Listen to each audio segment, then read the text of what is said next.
With mustard and relish, you'll guarantee mouth-watering satisfaction. Mmm! The origins of the hot dog are often disputed, but one thing's for sure. By the early 1900s, the hot dog was, and still is, one of the most popular street foods. Everyone loves the hot dog. Billions, yes, billions of them are sold in North America every year. If you search the internet for details about the hot dog in North America, you'll find out that the longest running hot dog stand in Canada is right here in Manitoba, Skinner's of Lockport.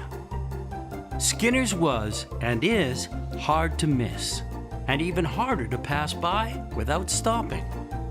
What makes the world-famous Skinner's hot dog popular is the special locally made wiener, a recipe that's a closely guarded secret. That wiener was the basis of my family's undying commitment to quality, which is largely unchanged today. A lot of people have stories to tell about Skinner's, but I have a few more, since Skinner's was founded by my grandfather in 1929. My name is Jeff Skinner, and this is a story about hot dogs, family, and hockey.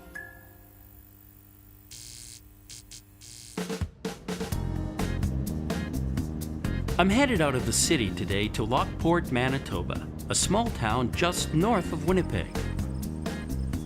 I drove up here because I want to revisit the area and the restaurant where I spent much of my teen years working with my family and best friends.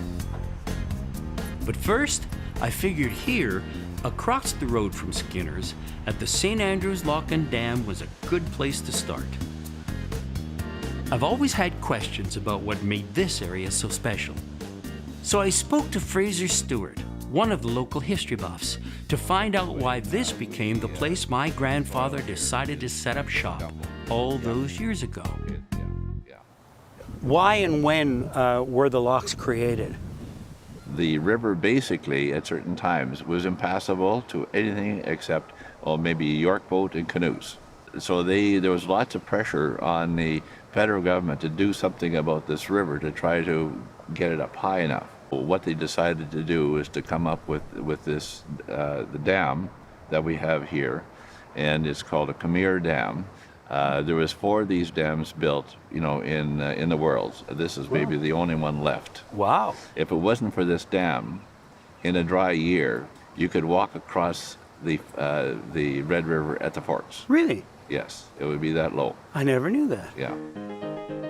Fraser explained to me that construction on the lock and dam started in 1900 and officially opened to boat traffic in 1910. By 1914, a road was built on top of the dam to link the two sides of the Red River. Before that, the only way across was by ferry. Since the locks were designed to allow bigger boats to move up and down the river more easily, it meant larger steamships and cruising vessels like the Kenora could also bring people out to the area.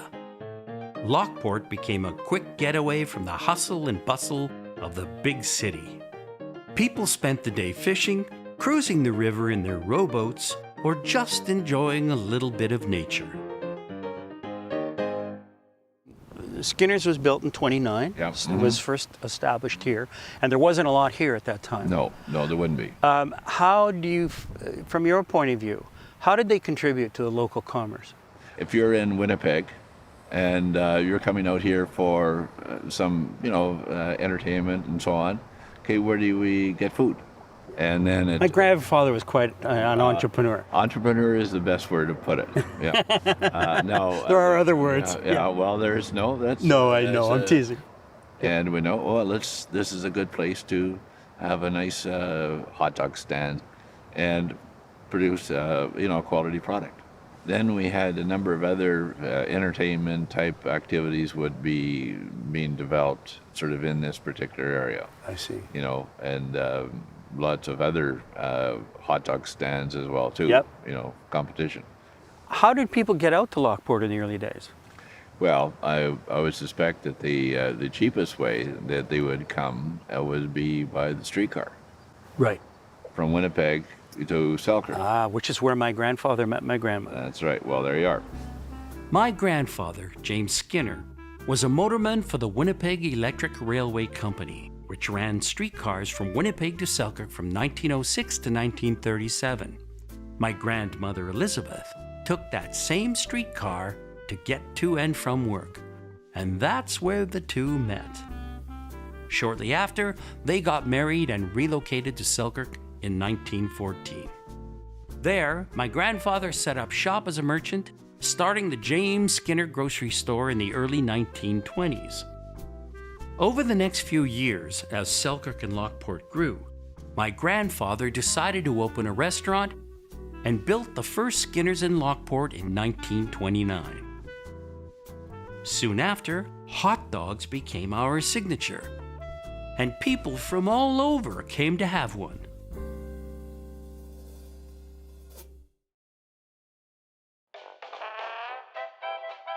Grandma and Grandpa Skinner had 3 sons. The oldest was my dad, Gordon, born in 1913, followed by Morden, and finally Jimmy Jr. in 1917. The 3 boys all grew up to be part of the family business. My dad, Gordon, was a little more serious than his brothers, and, like his dad, had a good business sense. Morden, we only ever knew as Ducky, and not because there are so many pictures of him swimming, had a bit of reputation as a ladies' man, and tended to indulge his penchant for gambling. Then there was Jimmy Jr., who many people knew from his time as professional hockey player and coach. Like any family's history, my version is a bit incomplete. Things get forgotten with time, and your memory changes along the way. So I invited my cousin Jimmy Jr.'s son, Jimmy Jr. Jr., out to Skinner's to sit down and fill in a few gaps for me. Jimmy, how are you? Good, how are you, Jeff? Good to see you. Yeah, nice to see you.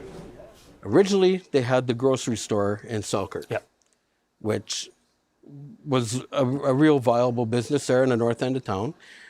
So Grandpa decided that he wanted to do a restaurant.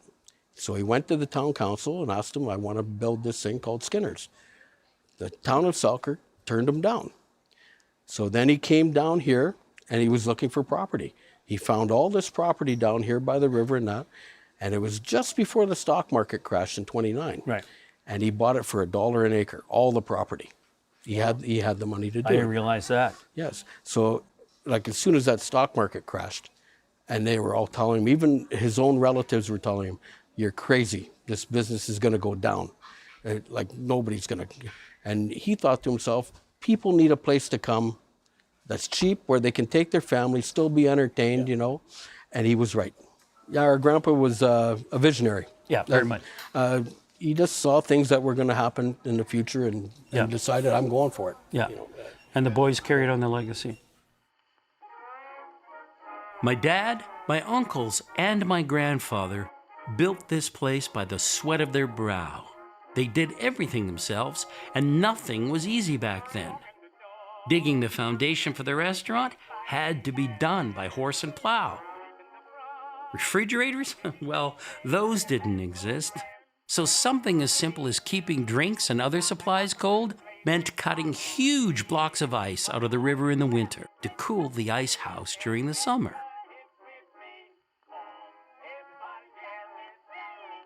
During the Depression in the 1930s, times were tough. Despite the economic downturn the rest of the world was feeling, my grandparents pressed on, and the business continued to grow, eventually occupying an entire city block, with 5 separate kitchens employing dozens of people full-time.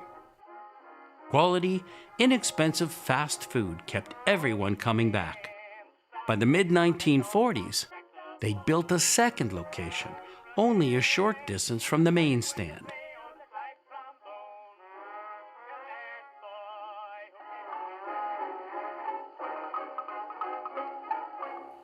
The original one, which we're at right here, the main stand, this was the only way into Lockport and going into Selkirk and everything like that. So the River Road was the only access from Winnipeg. So they got all the business. So the government decided that they were going to cut another road from the main road, cut it across to 44. So we were going to lose all that business. Yeah. So he decided, since he bought all that property and owned it, Yeah. says, I'll build another stand there. So I'll get the beach traffic going out. And it worked. You don't realize how much work they did, yeah. Oh, huge amounts of work. Hard work, perseverance, and ambition led to the name Skinner becoming synonymous with the hot dog across Manitoba. In the 1940s and 50s, the name was also well known in the world of hockey. There's a reason the walls in Skinner's are covered with old hockey photos. It's more than just a nod to the most popular sport in Canada. It's because all three brothers played hockey. Jimmy and Ducky even went on to go pro. Gordie Howe on the left, my dad in the middle, and Red Kelly behind him, and Ted Lindsay. It was Uncle Jimmy who brought fame to the name Skinner outside of Selkirk and Lockport, spending much of his hockey career in Detroit, acting as scout, coach, and even general manager until he retired from hockey in 1983.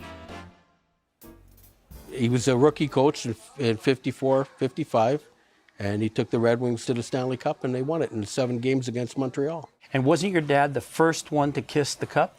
I think the way he did it is what stood out in most people's minds, because he even said, he says, I never saw the cup before, or even been close to it, and he did it naturally. He just went over and he leaned in and kissed it, and everybody saw that and went like, wow. For the second straight year, these colorful, well-matched teams went down to the 7th and deciding game in the Stanley Cup Final. I had a Canadian kid's dream growing up. Yeah. I was in the Red Wing dressing room with Gordie Howe, Normie Allman, Frank All the Mahovlich, time. all those guys. Yeah. Like, I didn't think anything of it.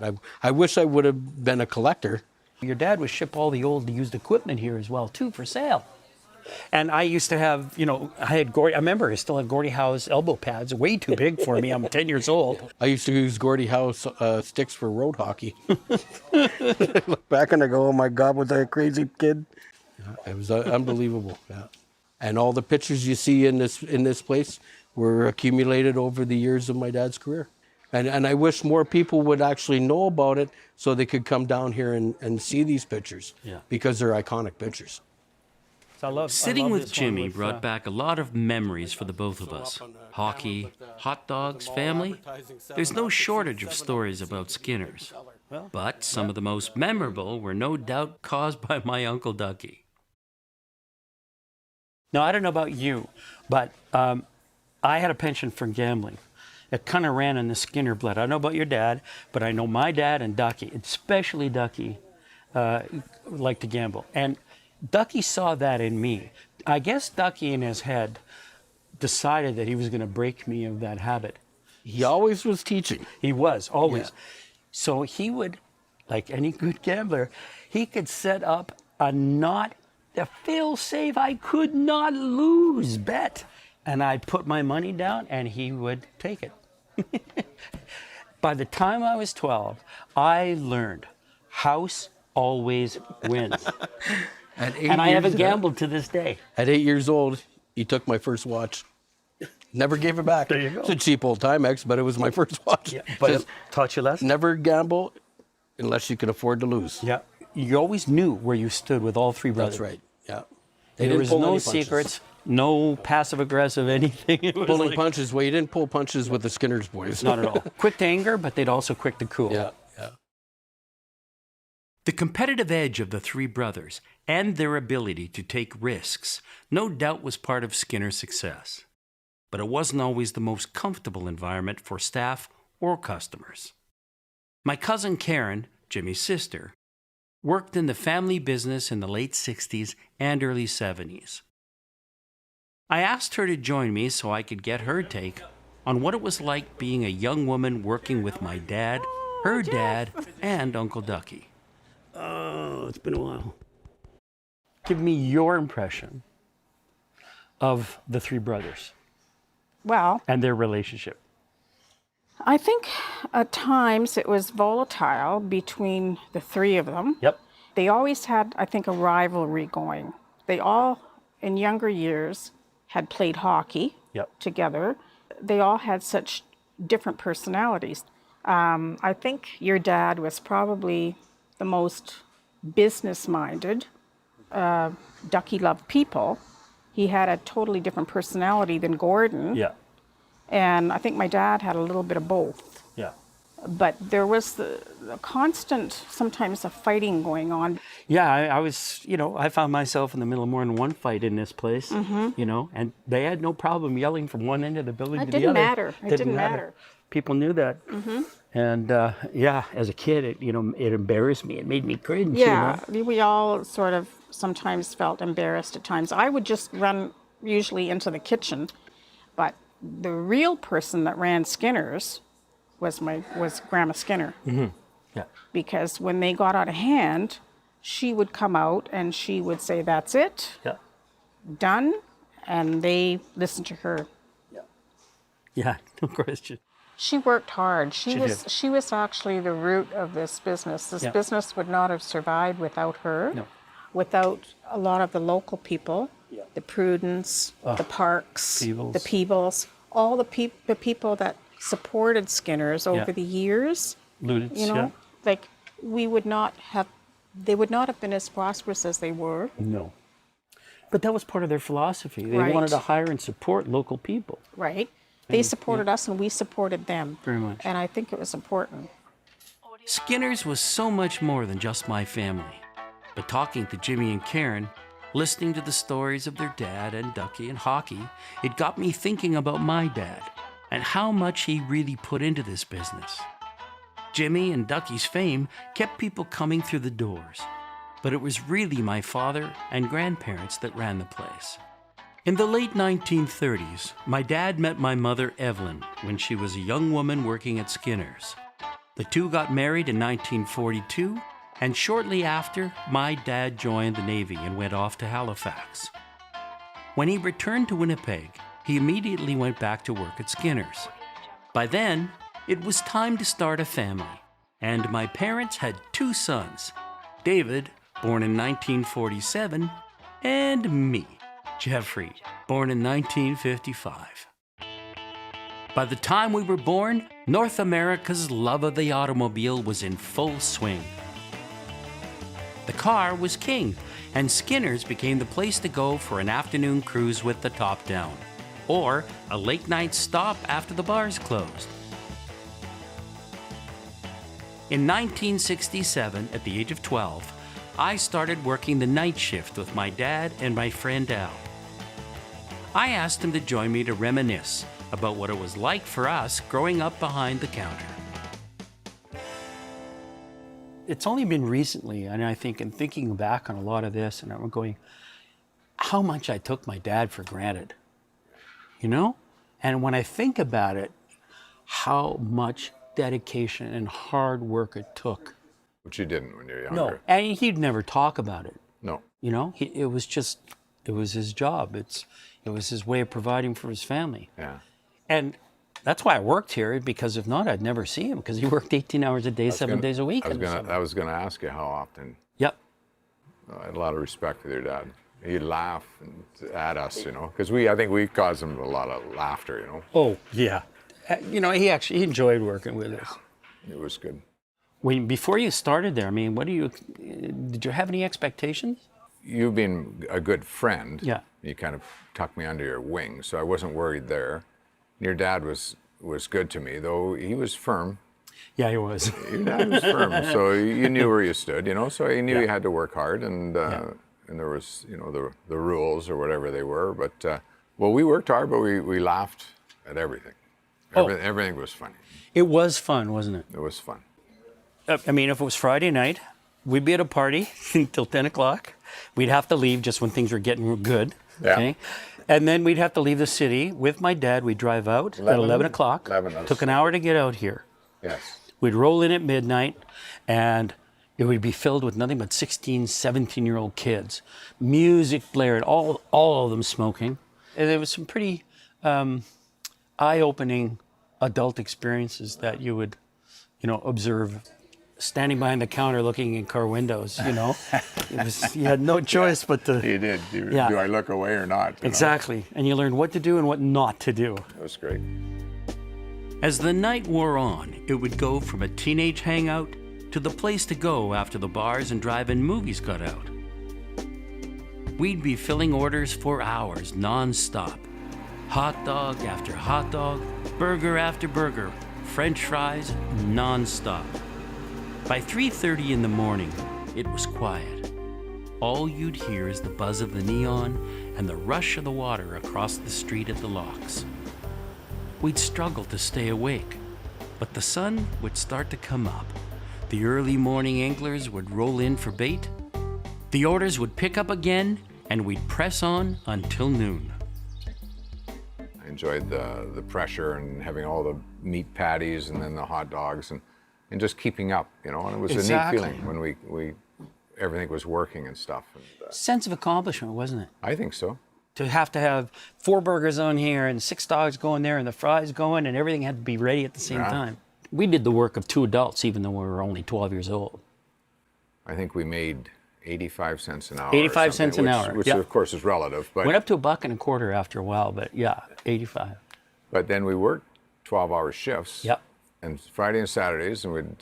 So I made $20 a week, and I was rich. Yeah, 12 years old. But I think, like you talk about work ethic, we worked hard, but then you appreciated that money, and you bought little things or whatever you did with it. And but I think that was probably good training. It really was. It really was. But man, what a life lesson. A lot of laughs. That was good. That was good memories. Yeah. Even though we all had fun, the restaurant business is never easy, especially when you're open 24 hours a day. After 44 years of hot dogs and 18-hour days, my dad decided it was time to hang up his apron and pass the wieners off to someone else. The brothers decided to sell Skinner's in 1973. And by the late 1970s, the Thompson family was carrying on the Skinner's name and the great tradition my grandfather started.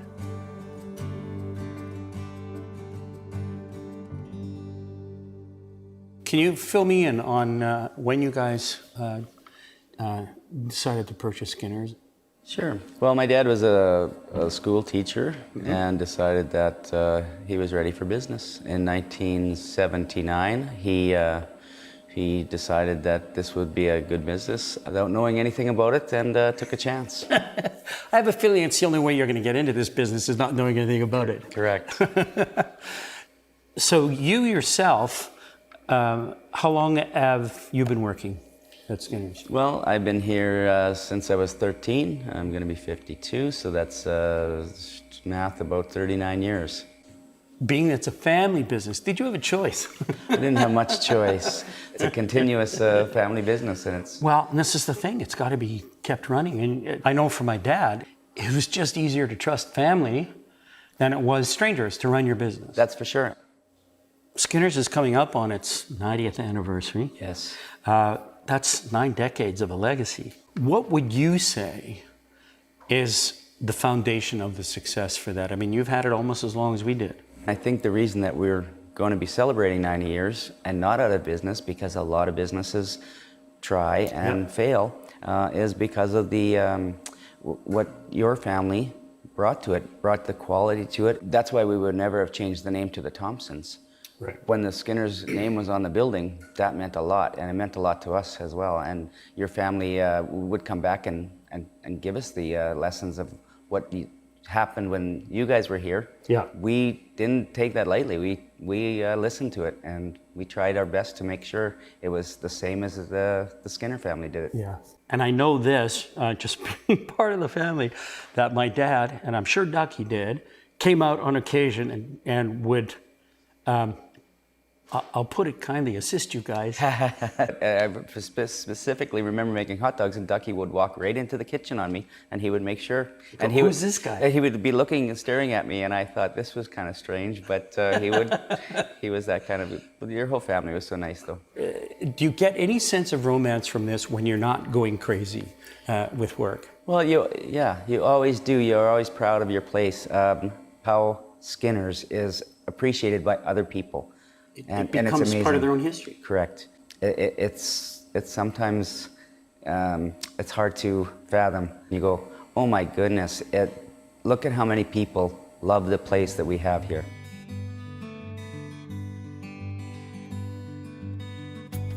It was heartening to hear that the place my grandfather founded had such a good foundation that the Thompson family didn't have to change too much. They've now owned the place almost as long as my family did. And they've made a great life out of it. Skinner's is still the place to experience what it was like for me to grow up here. There's a room full of pinball machines that I stuffed most of my paychecks into, a Rockola jukebox at every table, and of course, our world-famous hot dog. My whole trip back here reminded me of the simple pleasure of a drive north of the city, that great stories never die, and Skinner's is still a great place to get a hot dog.